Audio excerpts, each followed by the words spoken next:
Solutions. This is Terry. Hi, Terry. This is Matthew Becker.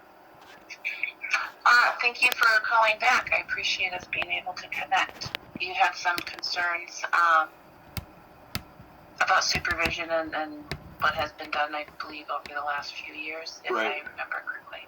Right. And I know last time I talked to you, you felt like it wasn't a concern of yours for me knowing about it. I think, aren't you guys by law supposed to still have child protection or something, still do an assessment if there's a minor child in the household? Yes. What I don't understand is if something like that was done, how come I was never aware of any of that even?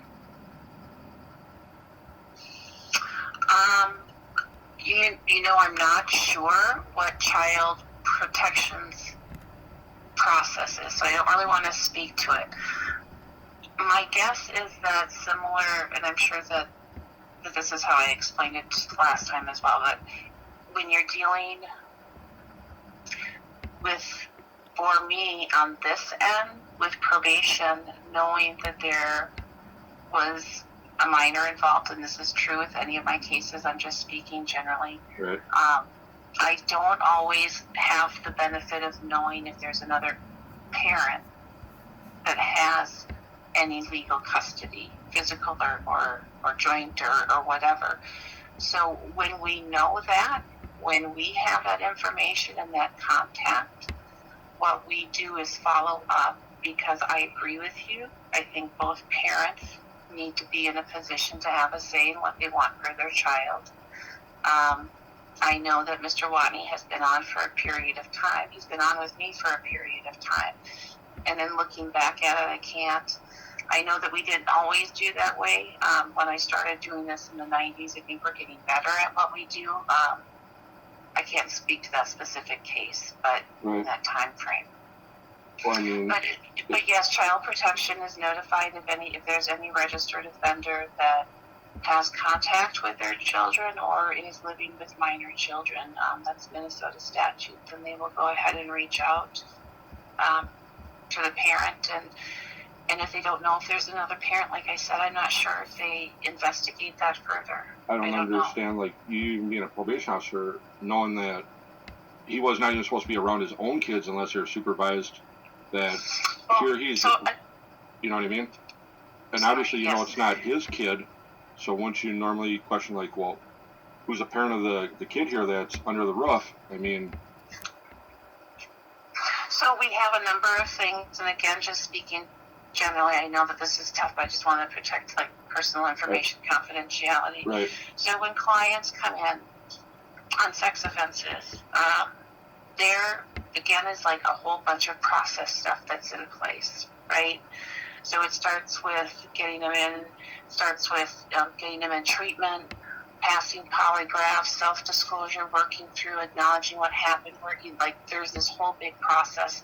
A part of that treatment process is also going to involve having a support person with them that they get to choose, and this person is approved. And as somebody is working through the program and working through treatment, and treatment can be anywhere between, I've had clients in there between, 1 year's been the quickest I had someone, and 5 years has been the longest. But they have people that are involved. They have people that have connected with a therapist, connected with a treatment, have some educational background. They've attended, like supervision training. And so it starts out small with like supervision training or supervised visits. And then there are steps to increase that. And so there are protections in place. And there were in this case, but you were left out of the loop, and that was the part that was missing.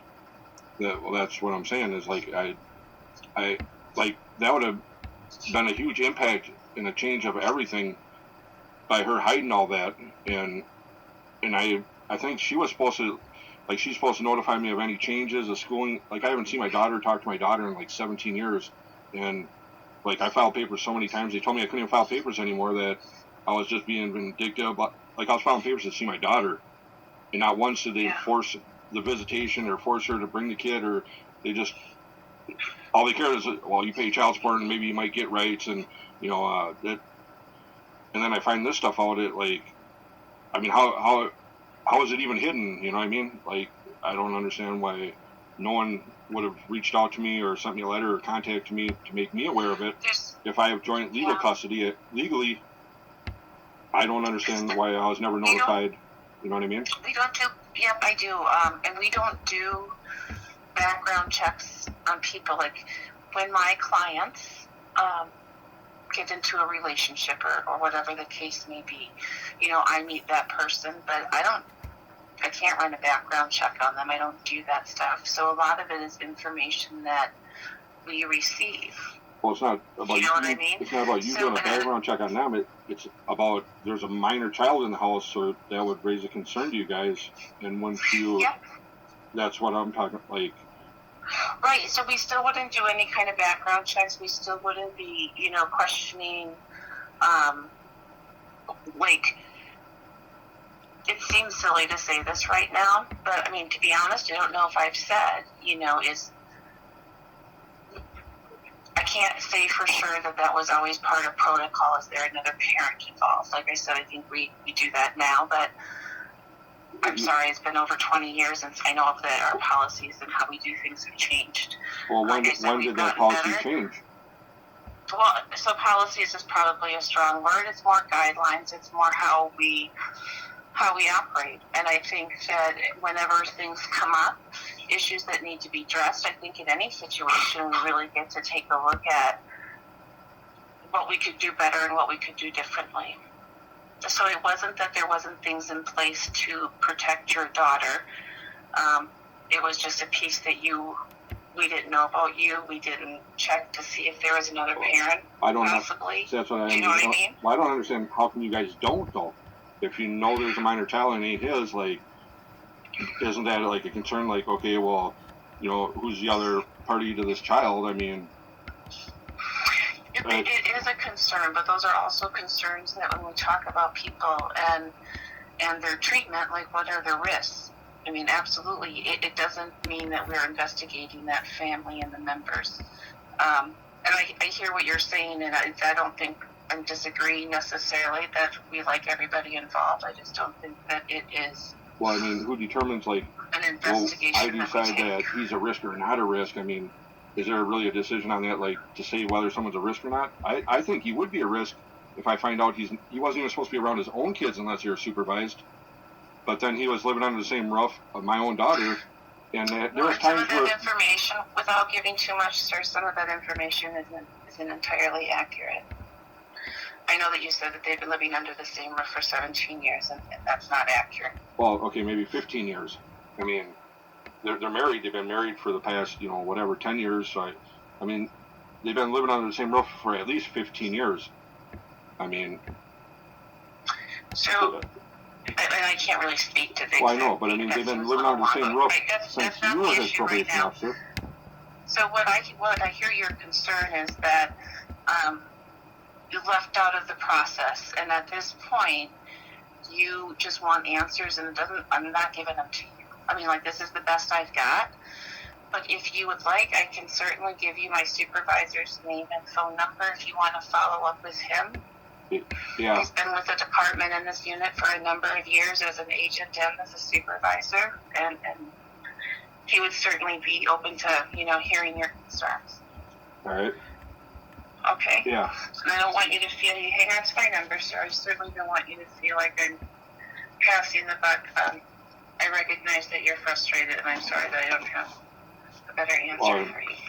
I understand, like, you probably can't give me the answer, and that's why, like, it'd be best if a supervisor does. I mean, it's just the way things are with everything. I mean, I just don't know how some, you know what I mean? Yeah. And he's more articulate than I am, so maybe he'll have a better way to explain it, or maybe there's something that I've missed. Okay. All right. But let me give you his name is Mark.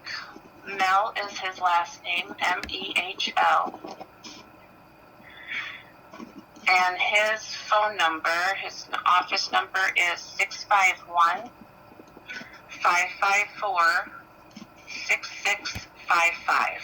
Okay. And if this isn't helpful, and you feel, if you want to talk some more, absolutely give me a call back, okay? All right. Thank you. All right, thank you, sir. Bye. Bye-bye.